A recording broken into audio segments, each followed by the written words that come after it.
ভেবেছিলাম এই বছর আর বোনের জন্মদিন সেলিব্রেট করব না, কিন্তু আমার বোন তো নাছোড়বান্দা। ওর দিদির টাকাগুলো খরচ না করা পর্যন্ত ওর তো শান্তি নেই। তাই এক প্রকার রাজি হয়ে আগের দিনের করা ডেকোরেশনের ওপরে কিছু কারুকার্য করে ডেকোরেশনটা কমপ্লিট করে নিলাম। আর এখানে মা বোনের বন্ধুদের জন্য বানাচ্ছে চিকেন কষা, আর একটু পরে হবে কেক কাটিং। তাই নিজেও রেডি হয়ে গিয়েছে। আর এখানে দেখো আমার মহারানী তো সেজে গুজে একদম রেডি। তারপর বোনের বন্ধুরা চলে আসাতে মা বোনের বন্ধুদের জন্য বানিয়েছে কফি, আর তার সাথে ছিল বিস্কিট। আর আজকের মেনুতে ছিল আলু বিরিয়ানি, চিকেন কষা, আর তার সাথে ছিল স্যালাড। দেন বোন কেক কাটিং শুরু করে দেয়। তারপরে আসে সেই মোস্ট ইম্পর্টেন্ট পার্ট, বোনের 16 বছরের জন্মদিনে যে 16খানা গিফট প্যাকিং করেছিলাম সেইটা আনবক্সিং করার টাইম।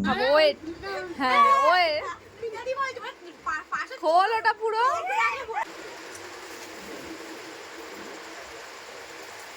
থ্যাংক ইউ, কত সুন্দর এই কুর্তিটা। ও মা, আমি আজকে বলছিলাম মা আমি ওই কুর্তিটা কিনবো। এই এত কিছু গিফটের মধ্যে এই জামাটা আগে কেন তুলে নিল জানো? তাহলে চলো তোমাদের গল্পটা বলি। তো বোনের জন্মদিনে বোনকে জামা কিনে দেবো বলে বোনকে নিয়ে গিয়েছিলাম বাজারে। সেখানে বোনের এই জামাটা ভীষণ পছন্দ হয়, কিন্তু তখন আমরা ওকে কিনে দিইনি, এই জামাটা ওকে সারপ্রাইজ দেবো বলে।